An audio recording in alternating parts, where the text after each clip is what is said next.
오늘 인류의 소망 예수 그리스도에 관련돼서 말씀을 전합니다. 한국의 최고의 지성인 하면 이어령 교수님이십니다. 이제 물론 고인이 되셨지만 이어령 교수님은 오랫동안 무신론자였습니다. 그 다음에 지성주의자로 살면서 특히 종교에 대해서는 굉장히 비판적이셨어요. 그러나 2012년에 그 교수님의 딸 이미나 미국 변호사로서 사역을 했고 나중에는 이제 목회자가 됐죠.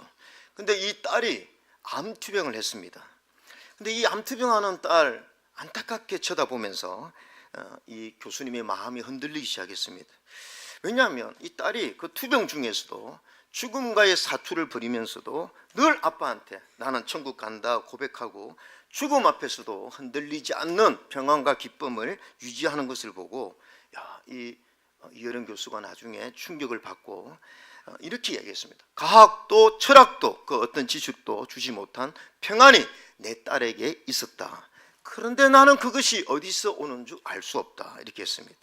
그래서 이어령 교수가 평생 아름다운 언어와 지성을 연구한 사람이었지만 딸의 죽음 이후 자신의 언어가 아무 힘이 없다는 것을 절실히 느꼈어요.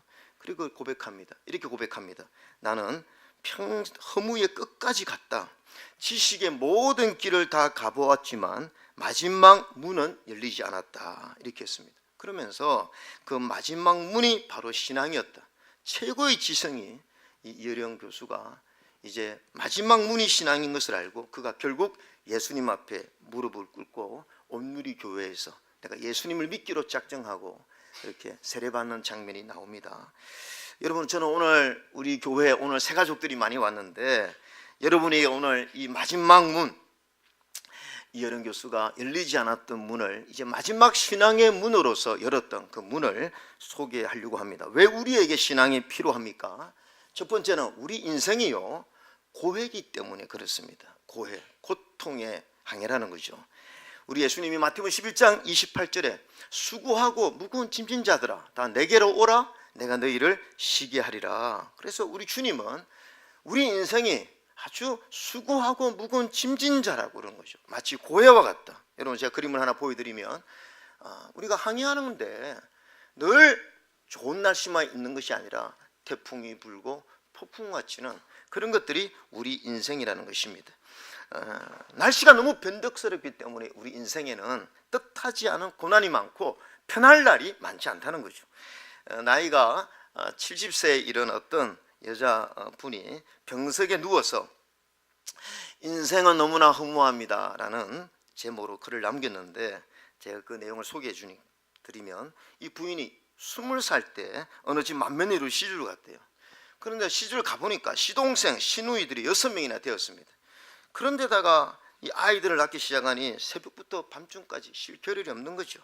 그래도 시동생, 시누이 뒷바라지 하면서 장가가고 이들 시집가면 좋은 날이 오겠지 생각하고 그 6 시동생, 시누이를 섬기면서 지냈는데 마침내 15년 만에 가까스로 마지막 시누이까지 장가 시집 보내면서 살림을 내주었어요.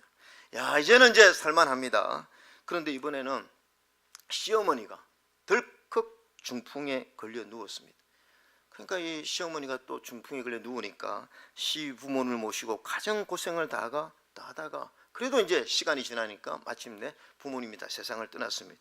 이제 자기들 식구끼리 오붓이 살만하니까 이번에는 남편이 바람을 피우기 시작합니다. 오직 남편 집안의 굳은 일을 도맡아 가던 고생을 다한 보답이 고작 배신인가 생각하고 하늘이 무너지는 것 같았습니다. 그래도 이제 자식들에게 소망을 주는 거죠. 희망을 두는 거죠. 그래서 자식들 대학 졸업할 때까지 기다리고 이제 졸업했더니 이제는 직장 문제도 있고 어쨌든 결혼까지 시켰습니다. 가까스로 자녀들을 겨우 결혼을 시켜서 이제는 좀 숨 돌리는가 하니까 이제는 자녀들마다 어린 손자 손녀들을 좀 돌봐달라고 그러는 거죠. 그러니까 처음엔 너무 이쁘니까 이 아이들을 도맡았는데 이 쉬운 게 아닙니다. 그래서 너무나 허리가 아프고 그래서 이제 유치원 정도 보낼 때쯤 되니까 이제는 정말 이제 나이가 들어서 병원에 가니까 심각한 당뇨, 관절염으로 허구한 날 병원 신세를 지낸 인생이 되었다고 인생 허무가를 쓴 사람의 글을 보았습니다.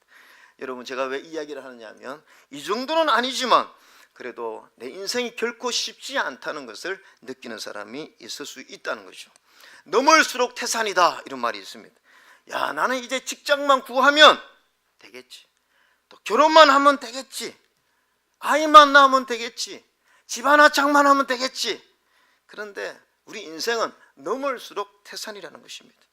여러분, 우리 교회 이번에 수능고사 11명이 쳤습니다. 그 부모님들은 이제 야, 수능고사만 치면 끝나겠지. 아닙니다, 여러분. 앞으로 더 많은 관문이 있습니다.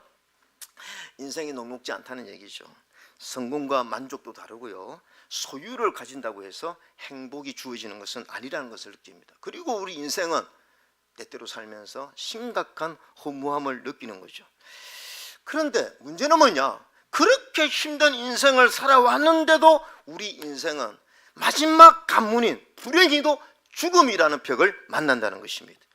아니, 고해 같은 인생을 이렇게 힘들게 살아왔는데 모든 인간은 죽음이라는 이 큰 벽 앞에 서게 된다는 거죠. 근데 문제는 뭐냐? 이 죽음이라는 것은 인간이 결코 풀 수 없는 인생 최대의 수수께끼라는 것입니다. 메이어라고 하는 사람이 오늘의 위대한 사사기라는 책에서 죽음에 대해서 이렇게 이야기했습니다. 죽음에 대해 나는 아무것도 알지 못한다. 말할 수 없다. 죽음에 대해 나는 아무것도 생각할 수 없다. 죽음이 무엇인지 나는 모르기 때문이다. 이렇게 이야기했습니다. 죽음에 관한 준비를 할 수 없기 때문입니다. 여러분, 사람은 누구나요 인생의 계획을 세웁니다. 여러분, 인생 계획 안 세우는 사람 어디 있습니까? 여기 오늘 연세 드신 분들도 좀 계신데 다 아마 그때마다 미래를 위해서 인생의 계획을 세우고 살았을 것입니다. 학생들은요 열심히 대학 입시를 위해서 준비하고 있죠. 국가도 마찬가지입니다. 지금요 대한민국이 핵 추진 잠수함 승인 때문에 떠들썩합니다. 왜? 북한과 중국, 러시아의 핵 위협 앞에서 우리나라도 미래의 안보를 준비해야 되겠다. 그래서 공격 잠수함이 필요하다. 그래서 이런 것들을 준비하고 있습니다. 학생들은 자신의 인생의 미래를 위해서 입시 공부하는 거죠. 이번에 우리 교회 집사님하고 교제하는데 야, 뭐 이렇게 인생 이야기하면서 목사님, 내 우리 두 자녀 키우는데 뭐 많이는 못 가르치고 그래도 영어 수학만이라도 가르쳐야 되겠다 생각해서 보니까 한 10년 정도 영어 수학 가위를 시켰는데 그 계산을 해보니까요 영어 한 과목에 30만 원, 수학 한 과목에 30만 원, 두 아이를 10년 가르쳐 보니 그게요 1억 4천만 원이 되더래요. 여러분이 돈이 많으시니까 별로 놀라지 않으시는 것 같은데 엄청 큰 돈입니다. 왜 이렇게 부모들이 자신의 살을 깎아가면서 우리의 자녀들을 위해서 헌신합니까? 자녀들의 미래를 위해서 준비하는 것이기 때문에 그렇다는 것이죠. 근데 지금요 또 우리는 많은 사람들이 노후의 대책을 준비하고 있습니다. 왜냐하면 지금 100세 시대고요. 어떤 사람들이 이렇게 이야기합니다. 불행하면 이제 150세까지 산다, 이런 말도 있습니다.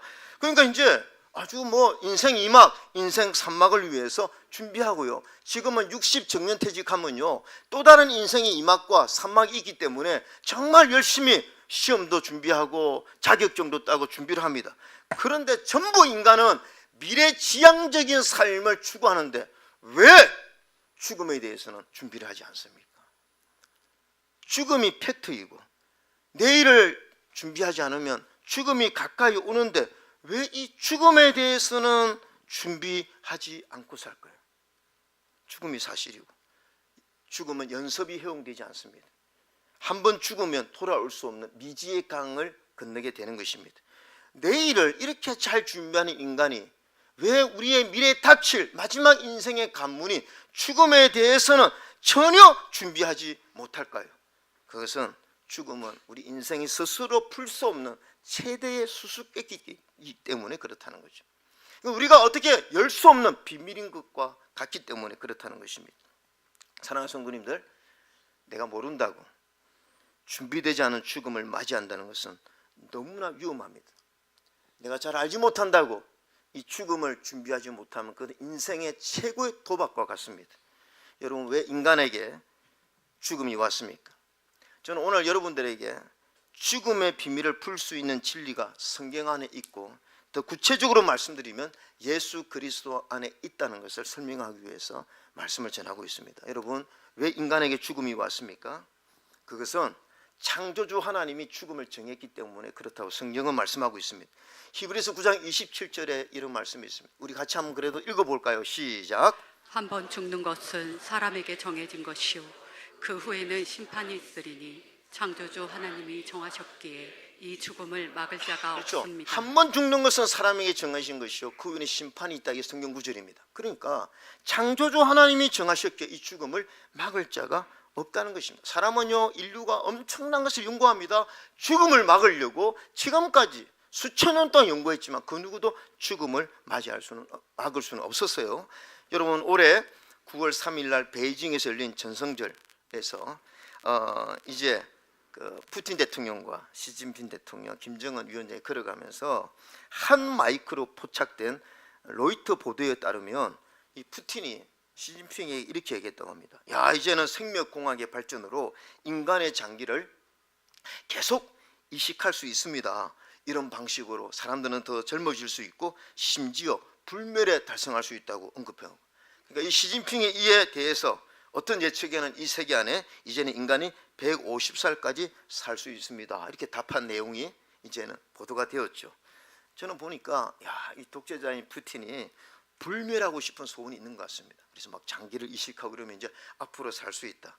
그러나 여러분 착각입니다. 착각이에요. 인간은 불멸을 할 수 없습니다. 왜냐하면 창조주 하나님이 인간에게 죽음을 정하셨기 때문입니다. 그러면 왜 하나님이 죽음을 정하셨고 심판을 하십니까? 그것은 바로 인간의 죄 때문이라고 성경은 말씀하고 있습니다. 죄는 하나님을 떠난 것입니다.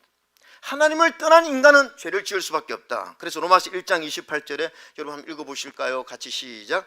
또한 그들이 마음에 하나님 두기를 싫어하며 하나님께서 그들을 그 상실한 마음대로 내버려 두사 합당하지 못한 일을 하게 하셨으니 그 모든 불의, 추악, 탐욕, 악의가 가득한 자요 시기, 살인, 분쟁, 사기, 악독이 가득한 자요 수군수군하는 자요.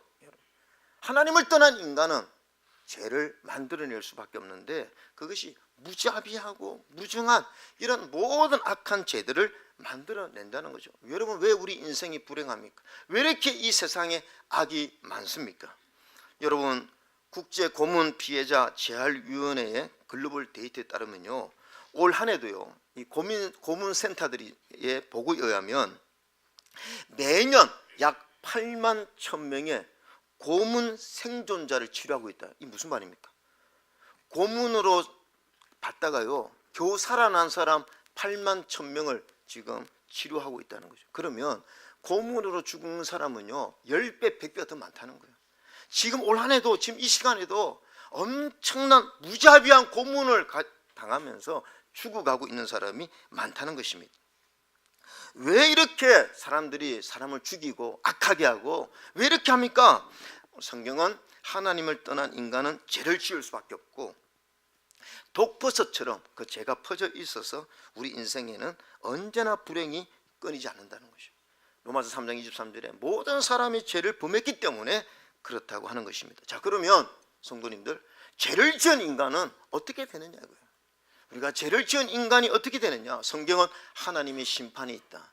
이 하나님의 심판을 성경에 유일하게 기록해 그 심판의 장면을 유일하게 기록해 놓고 있는 것이 요한계시록인데 제가 소개하면요 요한계시록 20장 12절에 보니까 이것은 사도 요한이 살아서 저 천국과 지옥을 보면서 하나님의 심판을 직접 묵도하고 기록한 성경책입니다.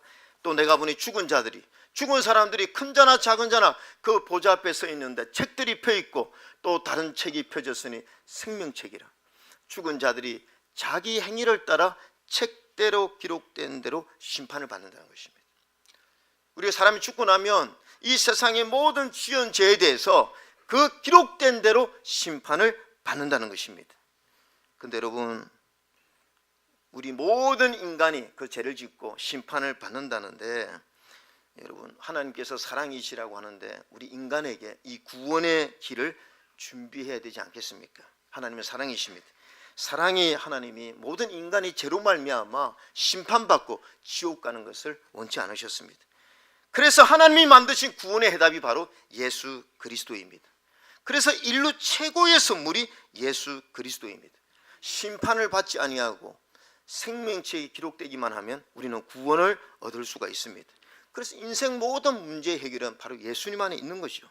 여러분 로마서 4장 8절 한번 읽어볼까요? 로마서 8장 4절 4장 8절 시작. 우리가 아직 죄인 되었을 때에 그리스도께서 우리를 위하여 죽으심으로 하나님께서 우리에 대한 자기의 사랑을 확증하셨느니라. 우리가 아직 죄인 되었을 때에 그리스도께서 우리를 위해 죽으심으로 우리에 대한 사랑을 표현하셨다고 말씀하시고 9절에 보면 이제 우리가 그의 피로 말미암아 어렵다 하심을 받았으니 더 그로 말미암아 진노하심에서 구원을 받는다 이렇게 말씀하고 있습니다. 여러분 도대체 왜 예수님을 믿으면 구원을 받는다고 가르치느냐? 왜 예수님 안에 구원이 있다고 가르치느냐? 그것은 예수님께서 십자가를 지셨기 때문입니다. 기독교의 상징은 십자가입니다. 왜 교회는 우리 교회도 저기 성전에 십자가를 달고 왜 십자가를 강조합니까? 여러분 그 당시 십자가는요 로마에 반역하는 자를 처형하기 위한 사형틀이고 고문틀입니다. 십자가라는 단어를 떠올리기 싫어하는 그런 고문틀이었습니다. 근데 왜 교회는 지금도 십자가를 찬송하고 십자가를 달고 십자가를 증거합니까? 그것은 주님의 십자가만이 우리 모든 인간의 죄를 용서하는 능력이기 때문에 그런 줄로 믿습니다. 주님의 십자가만이 우리의 죄를 용서하고 구원을 제시하는 능력이기 때문에 그렇다는 거죠. 우리 주님이 십자가에 죽으신 이유를 구약성경 이사야 53장 5절에 이렇게 말씀하고 있습니다. 그가 찔림은 우리의 허물 때문에, 그가 상함은 우리의 죄악 때문이라. 그가 징계를 받음으로 우리는 평화를 누리고 그가 채찍에 맞음으로 우리는 나음을 받았도다. 6절은 여러분이 한번 같이 읽어보시겠습니까? 시작. 우리는 다 양 같아서 그릇 행하여 각기 제 길로 갔거늘 여호와께서는 우리 모두의 죄악을 그에게 담당시키셨도다. 우리는 죄인이지만 주님은 죄가 없으신 분인데 우리의 죄를 위해서 십자가를 지심으로 우리의 죄값을 치렀다는 것입니다. 그래서 예수님의 제자였던 침례 요한은 예수님을 향해서 이렇게 얘기했습니다. 이튿날 침례 요한이 예수께서 자기의 나오심을 보고 이르되 보라 세상 죄를 지고 가는 하나님의 어린 양이로다. 예수님이 땅에 왜 오셨느냐? 모든 인류의 죄를 짊어지고 가시기 위해서 이 땅에 오신 하나님의 어린 양과 같다고 고백하고 있는 거죠. 여러분 우리 예수님이 십자가에 못 박히는 것은 엄청난 고통입니다. 저는요 멜 기슨 감독이 지은 패션 오브 크라이스트라는 영화를 못 봤습니다. 저는 목사지만 그 예수님의 고통을 보는 게 저한테는 쉽지 않았어요. 이게 엄청 또 너무나 사실적으로 예수님의 십자가의 고통을 재현했기 때문에 제가 목사지만 이걸 볼 수가 없을 정도로 예수님의 십자가는 엄청난 고통이었다는 것입니다. 그러면 왜 죄 없으신 하나님의 아들인 예수님이 그 엄청난 고난과 희생을 지셨느냐? 왜 십자가의 고통을 감당하셨느냐? 성경은 이렇게 이야기합니다.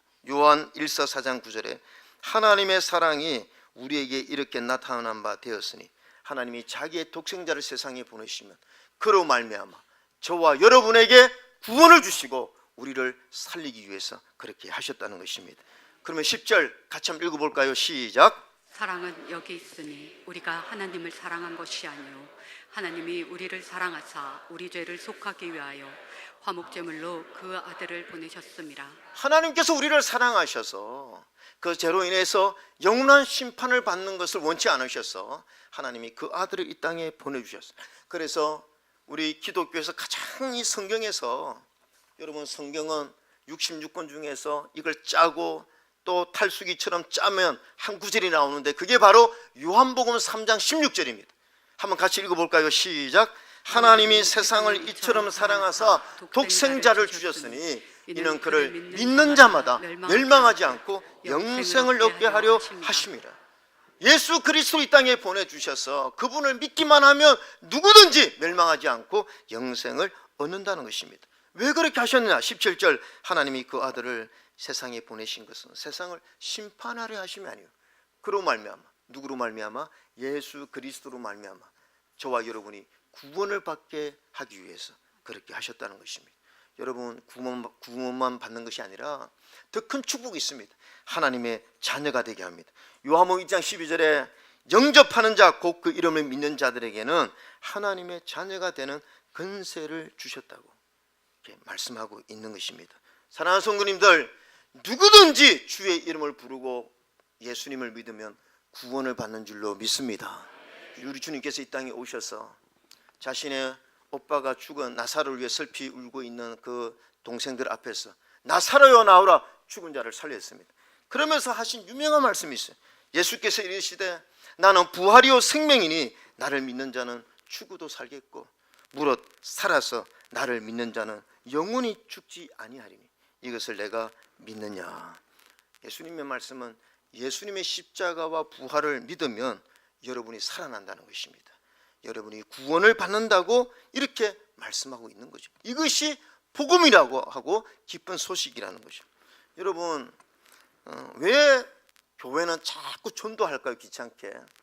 자기네들만 믿으면 되지 왜 자꾸 교회 오라고 할까요? 이 기쁜 소식을 나만 누릴 수가 없고 여러분에게 소개하기 위해서 그렇다는 거죠. 저는요 18살 때 예수를 믿거든요. 지금 이제 42년째 예수님을 믿었지만 저는 이 사실을 믿으면 믿을수록 확신이 됩니다.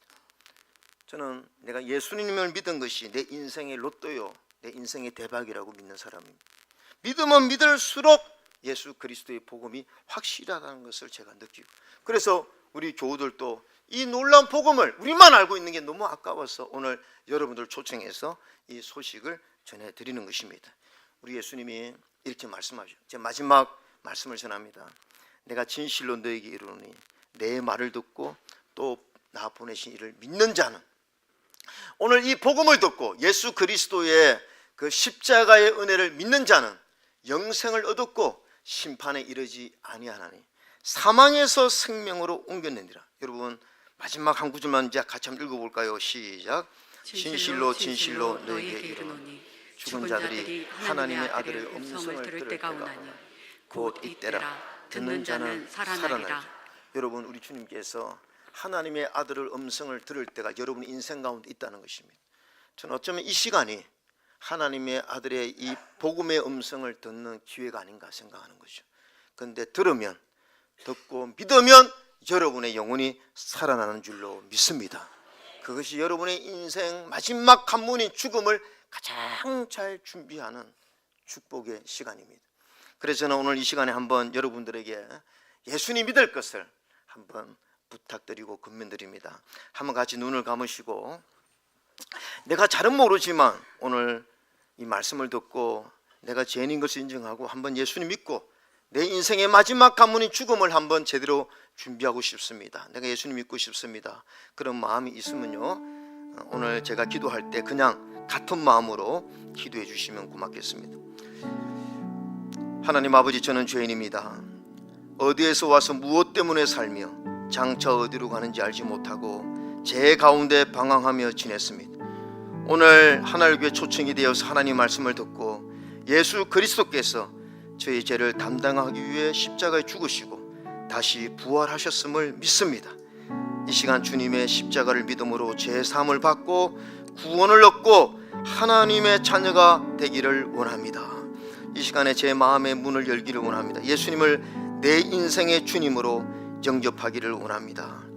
제 속에 들어와 주셔서 제 삶을 다스려 주시고 주님이 원하시는 삶을 살게 하여 주시옵소서. 우리 주 예수 그리스도의 이름으로 기도하옵나이다. 아멘.